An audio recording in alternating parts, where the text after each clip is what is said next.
तफसीलात सामने आ गई हैं और एहतशाम साहब भी मैं तो मौजूद है। एहतशाम साहब, यही सवाल आपसे करूंगी कि बार बार ये कहा जाता था कि मैं इनको रुलाऊंगा और करप्शन का खात्मा करूंगा, लेकिन अब हम देख रहे हैं कि जब इस केस में सज़ा हो गई है, so what do you think, ये तो तमाम तर बयान ही उल्टा पड़ गया है। देखिए, बुनियादी तौर पर तो सवाल यही है कि जो इतनी फैन फॉलोइंग हुई उनकी, इतने लोग उनके साथ चले, यही कि उन्होंने थ्रू आउट आपने देखा कि जिस तरीके से 97 के बाद उन्होंने प्रोपेगेंडा किया, ये अपने आप को साबित करने की कोशिश की कि मैं करप्ट लोगों के साथ नहीं खड़ा हूँगा, मेरी करप्शन में कोई, जिसको कहते हैं ज़रा बराबर भी कोई साबित नहीं करता। पीपल्स पार्टी और PMLN के खिलाफ जो उन्होंने महाज बनाया, तो इसी की वजह से लोग उनके साथ चले। लेकिन देखें ना, जब से शादी हुई, शादी के बाद से बिल्कुल टेबल टर्न हुए और फिर जिस तरीके से कहा जाता है कि चीफ मिनिस्टर बुज़दार को लगाया गया, वहाँ पे आपने देखा एक करप्शन का बाजार गर्म हुआ। फराह गोगी और फर्स्ट लेडी इनकी बुशरा बेगम, और फिर जिस तरीके से इनकी साबका बीवी के बच्चे थे वो करप्शन किया करते थे। बुज़दार फराह गोगी के साथ मिलके पोस्टिंग ट्रांसफर में 10 करोड़ 15 करोड़ रुपया लिया करते थे। वो कहा जाता है मुअय्यना तौर पे पैसा सब ऊपर तक पहुंचता था।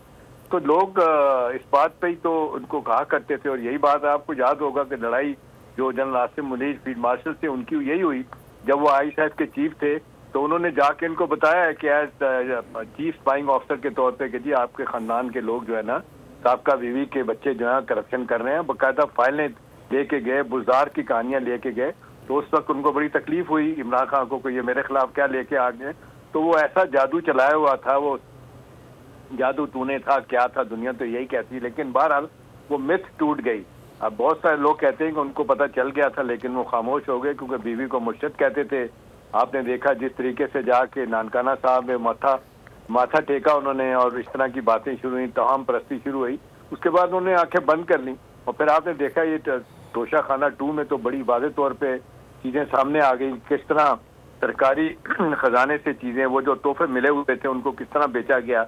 और फिर इन्होंने तो अपने ज़माने में रूल्स बेंड करके ना, पहले तो ये था कि 50% आप दे के चीज़ें लेके जा सकते हैं, इन्होंने तो फिर 15% 18% पे वो केस ले आए थे। और ये जिसको कहते हैं औने पौने दांव पे चीज़ें ली और बेच के अपने पास रखनी, जिसमें हार भी शामिल है और बेशुमार चीज़ें शामिल है। तो आप देख लें कितना अच्छा ये मुकदमा चला है। वहाँ पे अडयाला जेल में ही अपना मुकदमा चलता रहा, लेट सवेर होती रही, लेकिन इवेंचुअली ये आज सजा सुना दी गई। और ये बैक टू बैक सजाओं का सिलसिला लगता है अभी आगे जाएगा। 2 दिन पहले आपने देखा लाहौर में जिस तरीके से आपने अपने जिना हाउस पे हमले वालों को आपने देखा, यास्मीन राशिद को देखा, उनको सजा हुई, चीमा को साहब को ही, महमूद हसन को ही, जहाज चौधरी को ही, लेकिन उसमें आपने देखा कि वो बच गए। 9 मई को वहाँ नहीं थे, कराची में थे, शाह मोहम्मद कुरैशी, मतलब जेन्युइनली जिन्होंने हिस्सा लिया उनको सजाएं हुई। तो ये आज की सजा साबित कर रही है कि मामला अब आगे जाएगा। अब ये फैज हमीद को सजा जो हो चुकी है ISI के साबिक सरबराह को, अब कहा जा रहा है कि ये 9 मई के इश्यूज आएंगे और इसमें कनायमन साबित होगी और फिर वो इसमें भी 9 मई में भी बानी PTI पे मुकदमा चलेगा। तो ये सूरत हाल बड़ी अफसोसनाक भी है।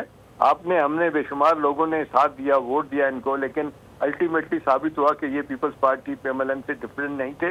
इन्होंने भी, इनकी बेगम ने भी जिस तरह करप्शन का बाजार गर्म किया, नतीजतन ये आज पकड़ में आ चुके हैं। तो अब बड़े अफसोस की बात है, ये बात माननी पड़ेगी कि ये जो इनका इमेज था वो साफ सुथरा था, लेकिन बाद में इस इमेज को उन्होंने खुद खराब किया, इनकी बेगम ने किया। तो नतीजतन तोशा खाना 2 में आज इनको सजा हुई।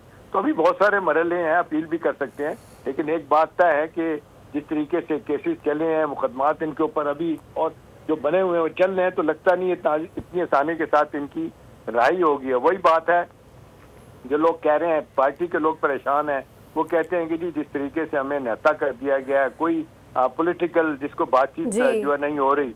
लोग कहते हैं सियासी रास्ता अख्तियार करें, तो वो कहते हैं मैं तो इनकलाबी रास्ता अख्तियार करूंगा। वो इनकलाबी रास्ता अख्तियार करके देख लिया उन्होंने, सड़कों पे आके देख लिया, ठीक है, सड़कों पर आकर देख लिया। तो शामुल हक हमारे साथ मौजूद थे, सीनियर तजज़ियाकार हैं। बहुत शुक्रिया अबूल को वक्त देने के लिए। सब्सक्राइब करें और बेल दबाएं ताकि कोई खबर रह न जाए।